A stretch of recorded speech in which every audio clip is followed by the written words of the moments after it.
Good morning, good afternoon, good evening, good whatever time of the day it happens to be while you're watching. My name is Matt Doyle and I'm a UK-based author and occasional voice actor.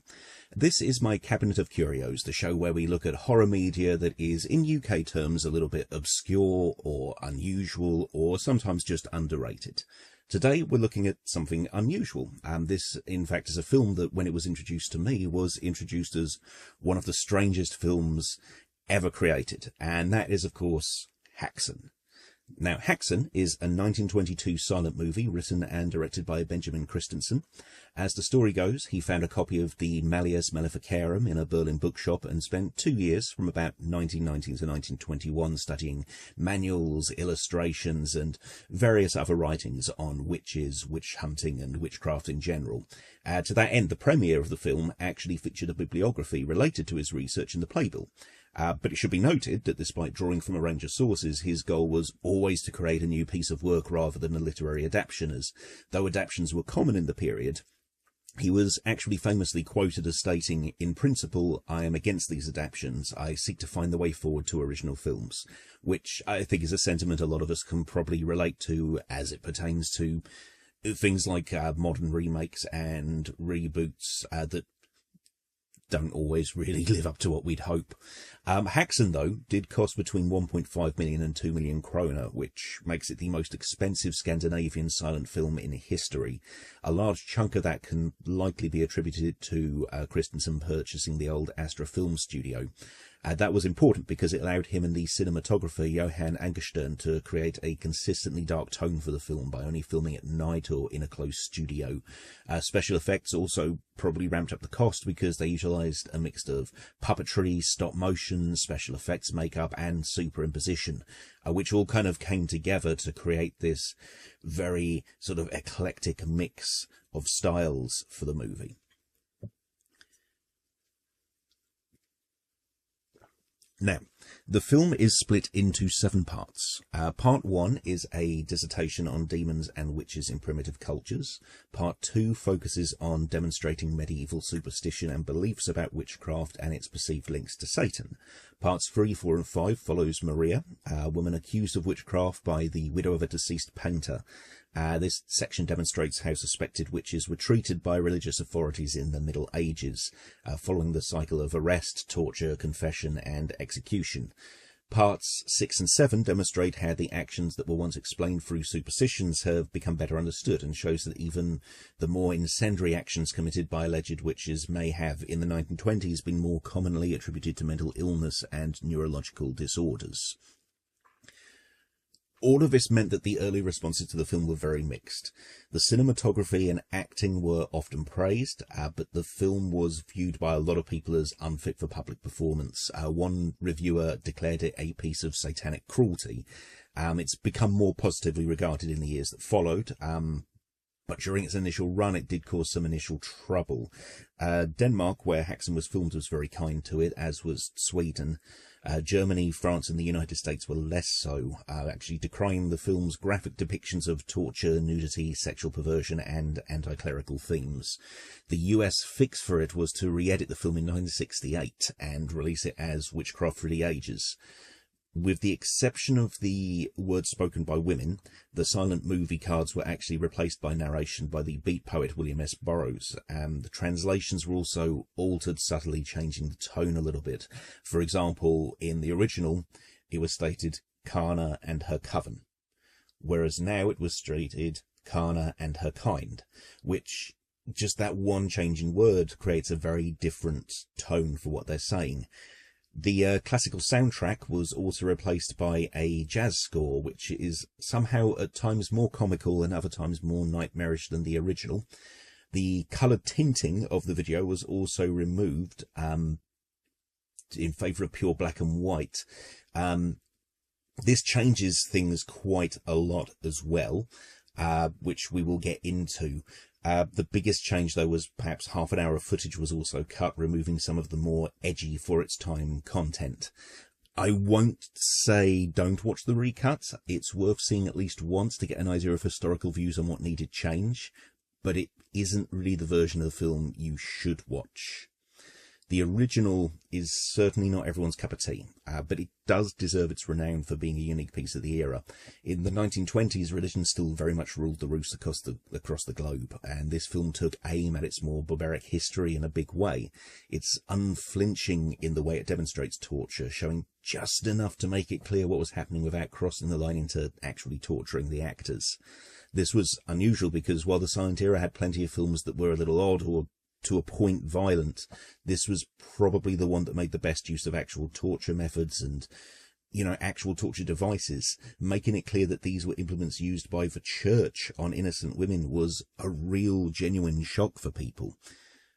On top of that, it's abundantly clear that throughout the movie, Christensen saw manipulation as a currency within the church. We see that the victims are innocent. We're told outright that they often confess their sins just to be free of the pain, and in doing so also pointed the finger at those that originally accused them, which created a cycle of unnecessary death. When there's dissent by a younger clergyman, he's also swiftly forced back in line and threatened with a similar fate to the women that he would be sending to the fires and the stake.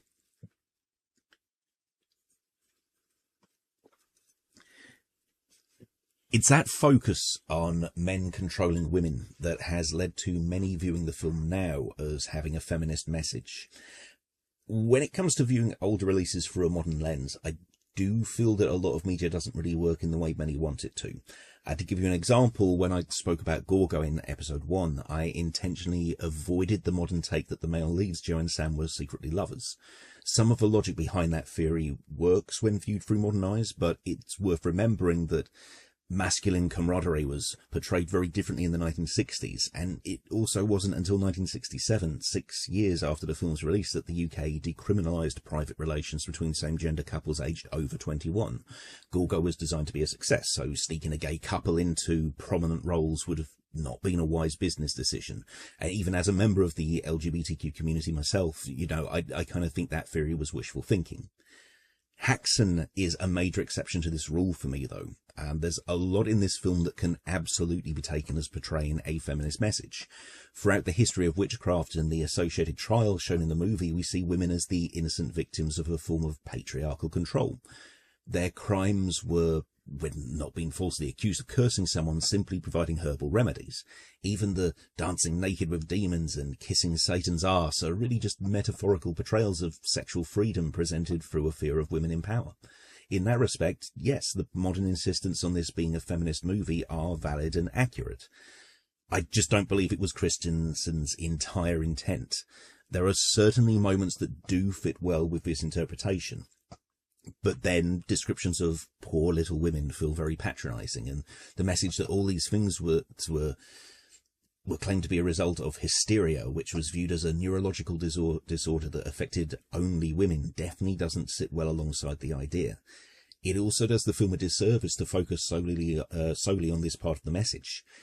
The aforementioned tearing down of the church's past actions are equally as prevalent throughout. In spite of the discomfort that can be caused by the hysteria conclusion, Christensen is explicit in stating too that these were people who were suffering and are treated better by that point in time, citing the era's medical care. But even that is complex when we start to apply modern thinking. Christensen calls for compassion and points to the moral advances that have been made, but the claim of hysteria can be viewed as misogynistic and ableist. For the 1920s, it was progressive. There's also a clear divide in how he describes those that could afford it being given different care to those who couldn't. This is now viewed as very unfair and unequal, especially in areas where medical care is not free, but the movie notes many times victims were victimized because they were old and poor, or in some cases young and pretty, showing that the intent here is to demonstrate the way things have got better. And in the 1920s, the option of a mental institute for the poor or a clinic for the rich was likely viewed as far more fair than it is now. So my point is that applying modern thinking to an old release is not in itself wrong, but it does pay to remember the context of when things were originally released. Jokes that are rightly viewed as going too far in the modern era were just jokes 30 years ago. The idea of sticking a poor woman with a compulsion to light matches caused by the trauma of surviving a house fire in a mental institute is abhorrent now. It was progressive 100 years ago. The world changes, and films like Häxan give us a wonderful little snippet of what was viewed as good and right in bygone eras. But what meaning you draw from Häxan isn't the only thing that makes it worth watching. Visually, the 1922 version is something special. The coloured tinting to represent day, night and hell is really quite clever. And when you realise how close the colour tinting is for the orange hue of the daytime scenes featuring the clergy and the red of hell, it really adds to that message that there was a crossover with what the church preached as bad and their actions. The brief stop-motion scene is beautifully done, and I maintain to this day that some of the visual special effects costumes for the demons would, in all honesty, still have looked good in a 1980s B-movie. It was that much care was put into it. Not all of it has the same contextual impact, of course. The repeated actions by the devil, such as the constant tongue-flicking and the visual references to pleasuring himself without actually showing him doing so, are not as shocking as they once were. You know, there is a lot of the film where the devil will sort of pop up somewhere, and then he'll just be stood there going, which doesn't really have the same feel now. Even the nudity is tame compared to many releases that followed, but in spite of this, the tone still works. You can see that it was intended to shock, and in that sense, it maintains what it set out to do, you know, despite the passing of time. Perhaps the most important, though, is that there is a very clear indication that one thing was abundantly clear.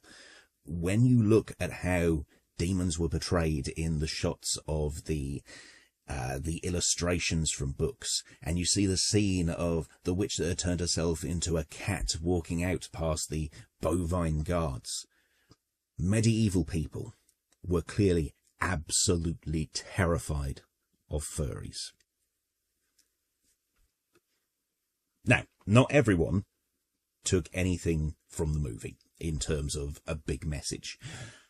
Stephen Volk, a screenwriter for the legendary British production Ghostwatch, is quoted as saying, "Häxan is a visceral experience disguised as an erudite thesis.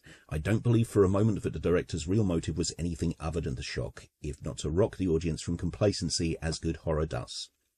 A lot of guff is written about cursed films being imbued with evil, but with this one you can almost believe that.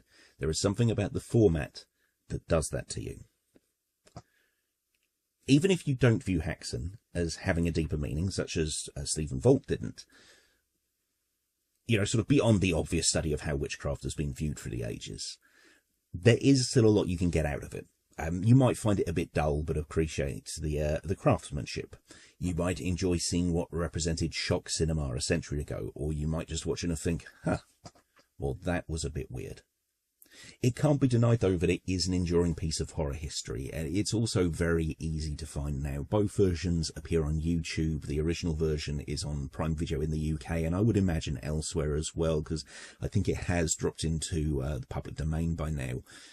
There have also been multiple physical releases over the years. You know, I myself first found the film in a set released by Tartan Extreme in the UK, which had both versions of the film on. So it's very easy to give this one a look in if you haven't already seen it.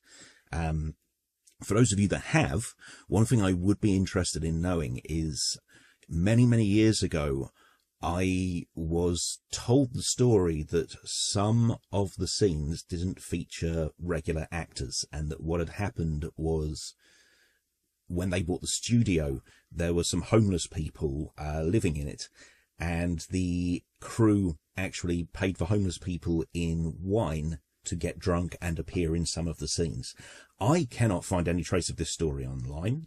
I can't remember who it even was that told me this story, but if anyone else has heard that, please do let me know, because I would be interested to know if that is actually true, or if someone was just having a bit of a laugh with that one. But otherwise, you know, give the film a shot. Let me know what you think about it in the comments below. You may have noticed as well there were no images of the actual film in today's video. That's because it's been a very busy week with a lot of things going on, so I just simply didn't have the time. So do let me know what you think of me doing stuff with just me as a talking head, rather than cutting to sort of repeated stills from the movies as well. Obviously it is a slightly different tone. But otherwise, I'll catch you next time. Later.